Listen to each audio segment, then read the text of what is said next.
नमस्कार, मैं अंजलि मिश्रा। स्वागत है आपका हमारे चैनल में। महाराष्ट्र की राजनीति उथल पुथल अब थम चुकी है। उद्धव ठाकरे के कुर्सी से हटने के बाद एकनाथ शिंदे महाराष्ट्र के नए मुख्यमंत्री बन चुके हैं, लेकिन पुरानी सियासी उठापटक के किस्से अब तक सामने आ रहे हैं। सूत्रों के मुताबिक जब उद्धव ठाकरे को यह एहसास हो गया कि अब उनकी कुर्सी बचाना मुश्किल है, तो उन्होंने प्रधानमंत्री नरेंद्र मोदी और गृह मंत्री अमित शाह से तक बात करने की कोशिश की, लेकिन दोनों की तरफ से कोई जवाब नहीं आया।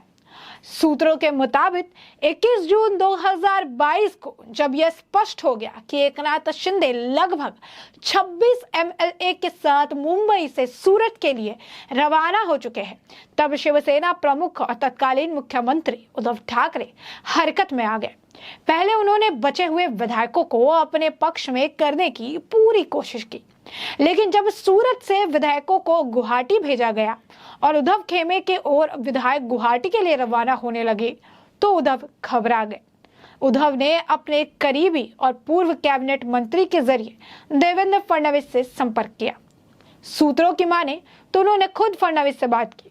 उद्धव को जब एहसास हुआ कि अब वो विधायकों को नहीं रोक पाएंगे और बड़ी टूट होकर रहेगी, तब उन्होंने देवेंद्र फडणवीस को फोन किया था। सूत्रों के मुताबिक उद्धव ने फडणवीस को प्रस्ताव दिया कि भाजपा को सीधे उद्धव से निपटना चाहिए, ताकि एकनाथ शिंदे को समर्थन देने के बजाय पूरी पार्टी उद्धव के साथ आ सके। फडणवीस ने यह कहते हुए इनकार कर दिया कि चीजें काफी दूर तक जा चुकी हैं। पिछले एक साल में फडणवीस और उद्धव के बीच में यह पहली आमने सामने की बात थी। उद्धव को बीजेपी नेतृत्व ने अमित शाह या प्रधानमंत्री नरेंद्र मोदी से बात करने की सलाह दी।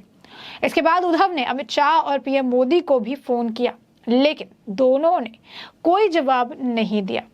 कहा जाता है कि ठीक इसी तरह 2019 में भाजपा के शीर्ष नेतृत्व ने उद्धव से बात करने की बहुत कोशिश की थी, लेकिन उन्होंने किसी भी बात का जवाब नहीं दिया था। बीजेपी तय कर चुकी थी कि उन्हें बिना उद्धव ठाकरे के शिवसेना चाहिए। हाल ही में कुछ शिवसेना सांसदों ने उद्धव ठाकरे को खत लिखकर द्रौपदी मुर्मू का समर्थन करने की अपील की। उन सांसदों ने मध्यस्थता का प्रस्ताव भी रखा। जब सांसदों ने उद्धव से मुलाकात की तो उन्होंने सांसदों को 3 विकल्प दिए, लेकिन सांसदों ने भाजपा के साथ जाने का फैसला किया। उद्धव लगातार कहते रहे कि बीजेपी के साथ जाने का कोई नतीजा नहीं निकलेगा। यहाँ तक कि सांसदों को भी अभी तक का बीजेपी नेतृत्व से कोई प्रतिक्रिया तक नहीं मिली है। शिवसेना के कुछ कार्यकर्ता उद्धव की पत्नी रश्मि ठाकरे का संदेश लेकर एकनाथ शिंदे के पास भी पहुंचे थे, लेकिन चूंकि इसे भाजपा नेतृत्व से कोई मंजूरी नहीं मिली, इसीलिए ऐसा नहीं लगता कि शिंदे किसी भी स्थिति में आने के मूड में है। महाराष्ट्र का राजनीतिक संकट अब थम गया है। एकनाथ शिंदे गुट विधायक में बीजेपी के साथ मिलकर सरकार बनाने में कामयाब हो चुके हैं, लेकिन पुरानी सियासी कहानियां धीरे धीरे छनकर सामने आ रही है। अब खबर यह है कि उद्धव को जब अपनी कुर्सी गंवाने के खतरे का एहसास हुआ, तो उन्होंने प्रधानमंत्री मोदी से लेकर गृह मंत्री अमित शाह तक बात करने की कोशिश की, बट उनके हाथ कुछ नहीं आया, क्योंकि इसी तरीके की कोशिश बीजेपी की तरफ से तब की गई थी जब वो सत्ता में आए थे और उन्होंने बीजेपी को धोखा दिया था, और उस वक्त भी इसी तरीके से उन्होंने उनसे बात नहीं की थी, जैसा कि अब उन्हें देखने के लिए मिला, यानी जैसी करनी वैसी भरनी। दोनों की तरफ से उन्हें निराशा हाथ लगी। महाराष्ट्र के पूर्व मुख्यमंत्री उद्धव ठाकरे ने शिवसेना के सियासी संकट के वक्त कथित तौर पर भाजपा नेता महाराष्ट्र के वर्तमान उप मुख्यमंत्री देवेंद्र फडणवीस से संपर्क किया। एक सूत्र के अनुसार उद्धव ठाकरे ने व्यक्तिगत रूप से फडणवीस से बात की और प्रस्ताव दिया कि भाजपा को उनसे सीधे तौर पर निपटना चाहिए, ताकि एकनाथ शिंदे को समर्थन देने के बजाय पूरी पार्टी उनके साथ आ सके। हालांकि भाजपा नेता ने चीजें अब बहुत दूर जा चुकी है कहते हुए इस प्रस्ताव को ठुकरा दिया। सूत्रों ने दावा किया कि फडणवीस और ठाकरे के पिछले एक साल में पहले आमने सामने की बातचीत थी। उद्धव ने बीजेपी हाईकमान से संपर्क साधने की कोशिश की थी, लेकिन आला नेतृत्व ने उद्धव ठाकरे के फोन लाइन पर आने से इनकार कर दिया। उद्धव ने कथित तौर पर मोदी और गृह मंत्री अमित शाह को फोन किया, हालांकि उन्होंने कोई जवाब नहीं दिया। जाहिर है भाजपा के शीर्ष नेतृत्व में 2019 में उद्धव तक पहुंचने की कोशिश की थी, लेकिन उन्होंने भी किसी भी बातचीत से इनकार कर दिया था। अब वही हाल उनके साथ भी उस वक्त देखने के लिए मिला। जब सत्ता की जाने की जो डर उनसे फोन करवाता नजर आया, लेकिन सामने से सिर्फ और सिर्फ निराशा हाथ लगी है। ऐसे में आपको बता दें कि जिस तरीके से अब जो है नई सरकार आ चुकी है, नए मुख्यमंत्री आ चुके हैं, कई सारी चीजें जो है बदल गई है। महाराष्ट्र में काफी परिवर्तन हो गया है।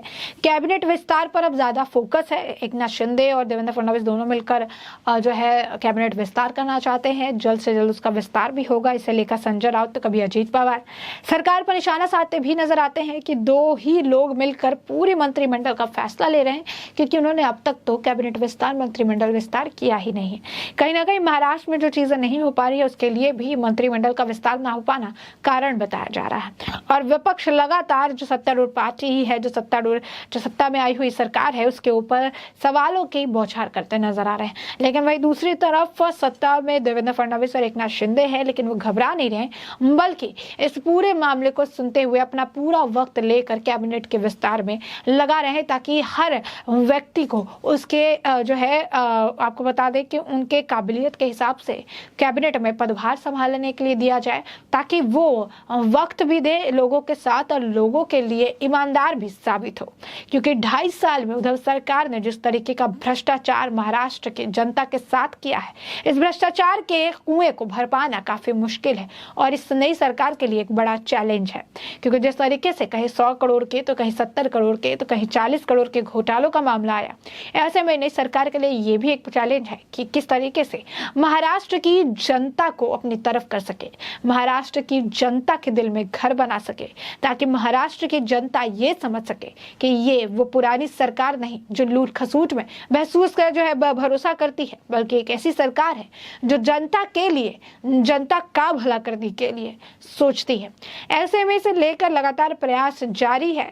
लेकिन भले ही सियासत की सरगर्मी जो है वो थोड़ी कम हो चुकी है, क्योंकि सत्ता परिवर्तन हो चुका है ऑलरेडी। एकनाथ शिंदे के खेमे में लगातार अब पार्षदों का आना, सांसदों का आना, नेताओं का आना, विधायकों का आना उद्धव खेमे से लगातार लगा हुआ है। यानी एकनाथ शिंदे की शक्तियां वक्त के साथ बढ़ती जा रही है, काफी मजबूती से अपने पांव वो महाराष्ट्र में जमाते नजर आ रहे हैं। और दूसरी तरफ उद्धव खेमे में आप कह सकते हैं कि जो है शांति है, गिने चुने लोग हैं, 4-5 लोग हैं, उसी में मीटिंग हो रही है, उसी में सब कुछ किया जा रहा है।